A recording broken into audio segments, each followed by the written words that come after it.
chosen ones. God just said tomorrow. Pack everything now. For 7 years, Elias had lived in the shadow of silence. He wasn't old, not yet 40, but the weight of waiting had aged him in ways calendars couldn't measure.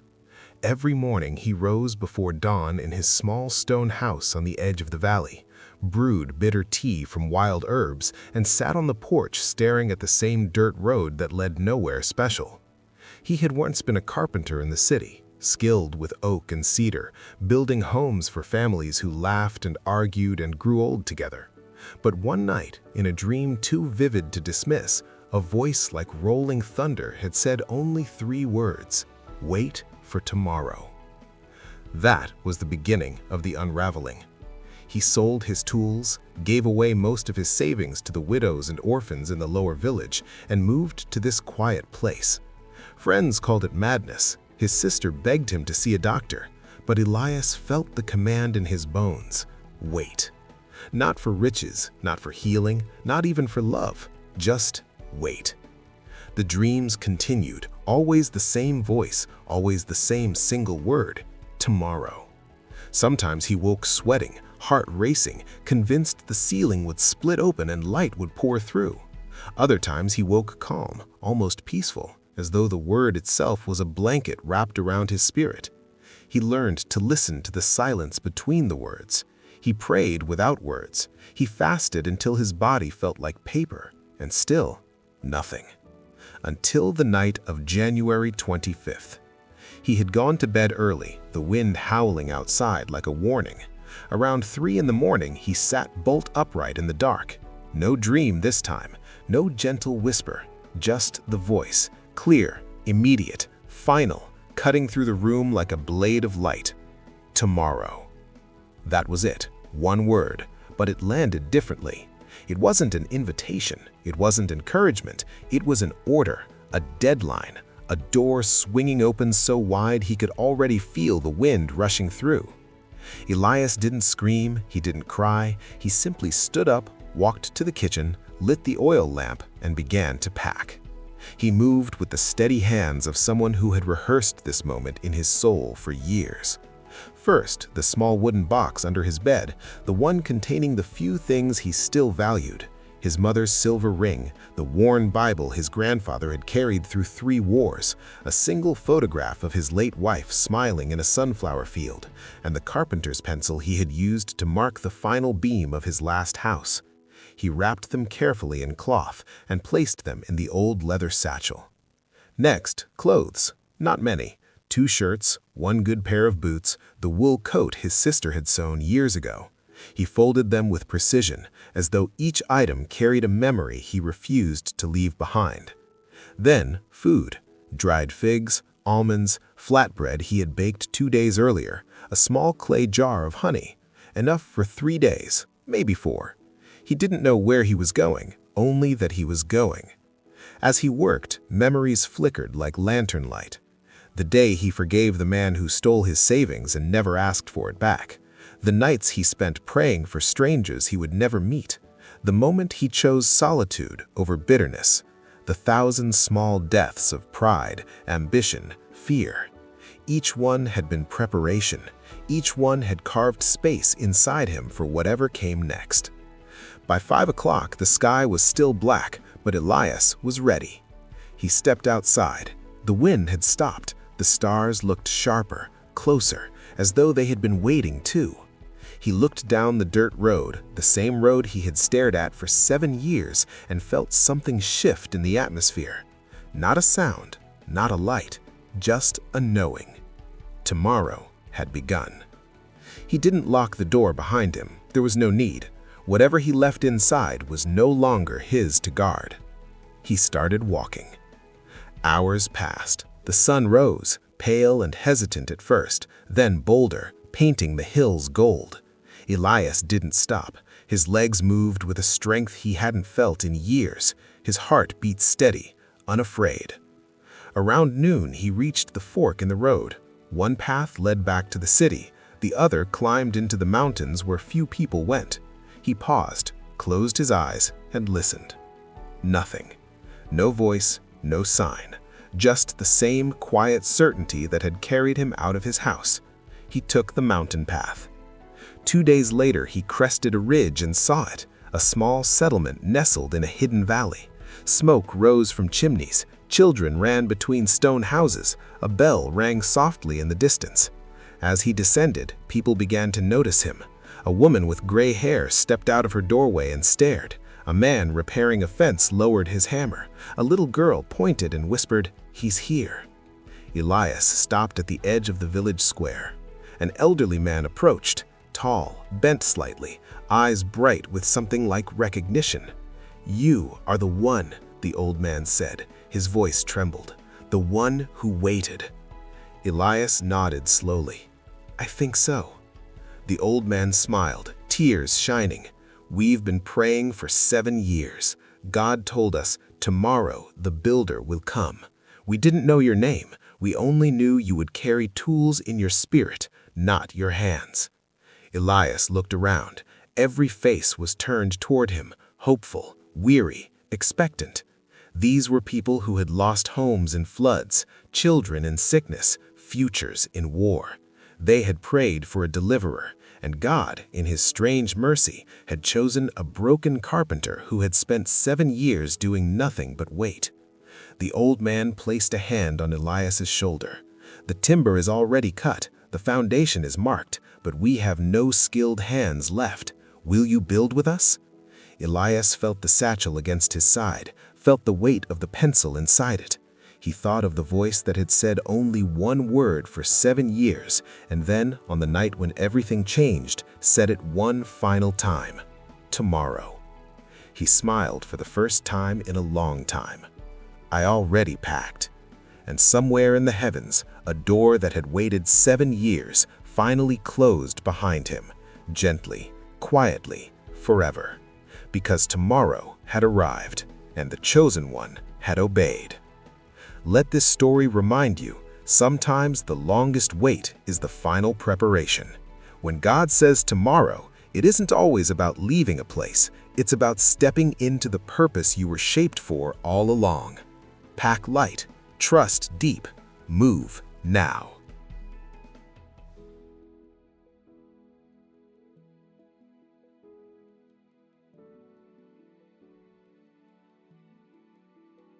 In the quiet hills of a forgotten valley, where the wind whispered secrets through ancient olive trees, lived a man named Elias.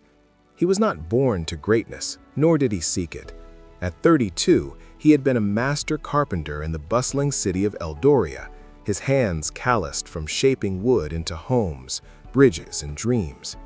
His life was simple: mornings spent in the workshop, evenings with his wife, Mira, who laughed like sunlight on water. They had no children, but their love was a garden that bloomed eternally, or so he thought. One fateful evening, 7 years ago, as storm clouds gathered over the city, Mira fell ill. It started with a cough, then fever, then a weakness that stole her breath. Elias prayed fervently, his knees raw from kneeling on the stone floor of their modest home. He bargained with God, offering his skills, his future, anything. But Mira slipped away in the night, her last words a faint, "Tomorrow will be better." Grief hollowed him out. He wandered the streets, his tools gathering dust. Then came the dream, the first of many. In it, he stood on a vast plain, the sky cracking open with thunder. A voice, deep and resonant, like the rumble of distant mountains, spoke, "Wait for tomorrow." He awoke, gasping, the words etched into his soul.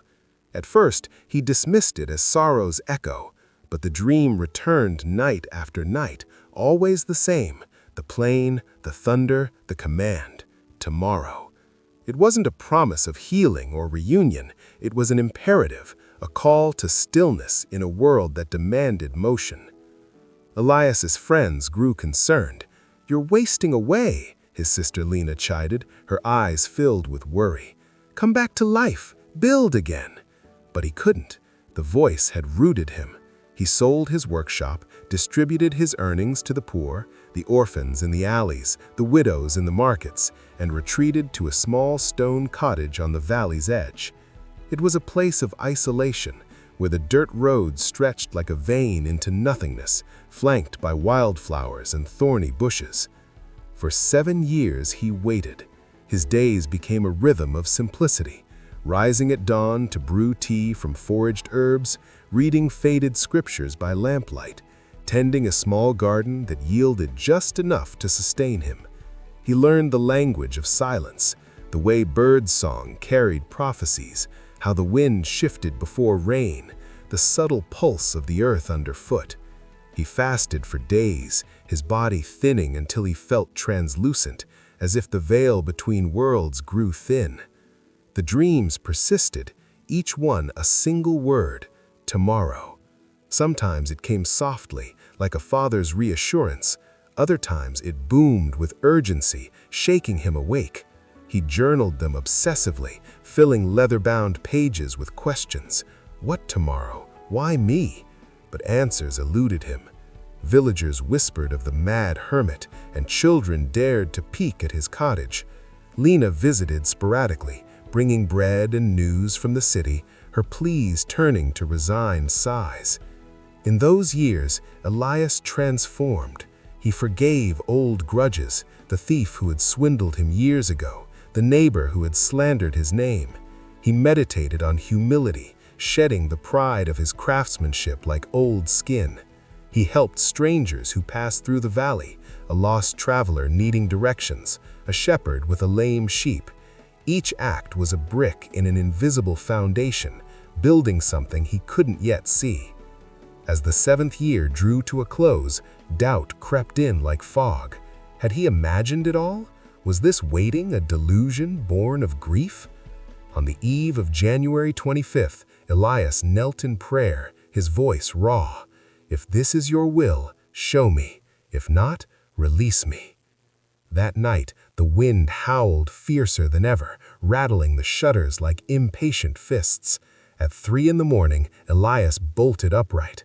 No dream this time, no vast plain, no thunder, just the voice, piercing the darkness, immediate and irrevocable. Tomorrow. It was different, not a whisper, not an echo. It was a command, laced with finality. The air in the room thickened, charged with purpose. Elias's heart pounded, but fear gave way to clarity. This was it, the tomorrow he had waited for. He rose without hesitation, lighting the oil lamp with steady hands. The flame danced, casting long shadows that seemed to nod in approval. He began to pack.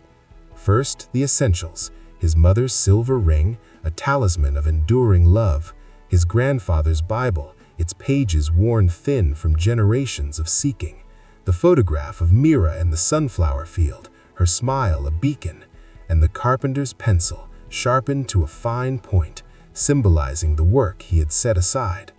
He wrapped them in soft cloth and placed them in his weathered leather satchel.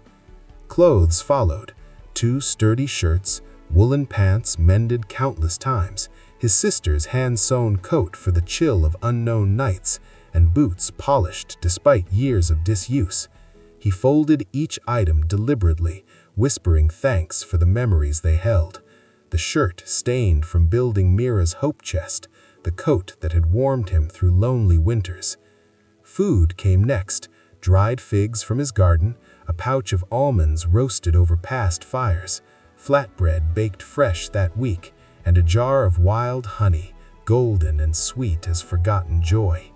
Enough for a journey, but not excess. Trust demanded lightness.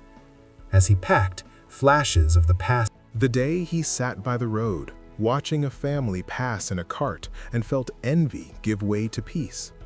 Nights of wrestling doubt, emerging stronger, like iron forged in fire. The stranger he sheltered during a storm, who shared stories of distant lands, planting seeds of wanderlust. Moments of profound stillness, where he sensed God's presence not in words, but in the breath of existence. By dawn, the satchel was full, his heart resolute. He stepped outside. The wind had ceased. The stars faded as the sky blushed pink. The dirt road, once a symbol of stagnation, now beckoned like a promise. Elias locked no door. He left the cottage open, a gift to whoever might need shelter. With a final glance, he whispered, "Thank you," and began walking. The first day was a test of faith. The sun climbed high, baking the earth. His legs ached, but an inner strength propelled him. He passed familiar landmarks, the twisted oak where he had once picnicked with Mira, the stream where he baptized his doubts in cold water. By noon, he reached the fork, left to the city, right to the unforgiving mountains. He paused, eyes closed, seeking guidance. Silence. But in that quiet, a gentle pull toward the peaks. He chose the mountain path, its incline steep and shadowed. Night fell in a campsite of rocks and stars. He ate sparingly, prayed deeply, and slept under a blanket of constellations that seemed to rearrange themselves into maps. The second day brought trials. A sudden rain turned the trail to mud. Thorns tore at his coat. Hunger gnawed.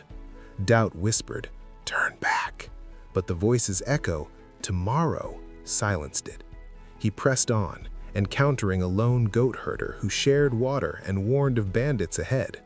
"Why climb?" the herder asked. Elias smiled faintly, "Because tomorrow calls." On the third day, as exhaustion clawed at him, he crested the highest ridge. Below lay a hidden valley, verdant and alive, untouched by the world's chaos. Smoke curled from chimneys of stone huts clustered around the central square. Laughter echoed faintly, children playing, elders conversing. A bell tolled, soft and inviting. Descending, Elias felt eyes upon him. A woman with silver-streaked hair paused her weaving, her gaze widening. A blacksmith set down his hammer, murmuring to his apprentice.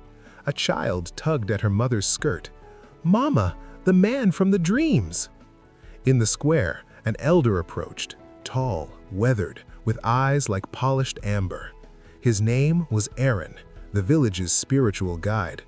"You are he," Aaron said, voice quivering with awe, "the chosen one who waited." Elias, dust-covered and weary, nodded. "I heard the call." Aaron's face broke into a tearful smile. 7 years ago, our village was ravaged. Floods took our homes, sickness our builders, war our young. We prayed for deliverance. God answered, "Tomorrow the builder will come. He who has waited will lead the restoration."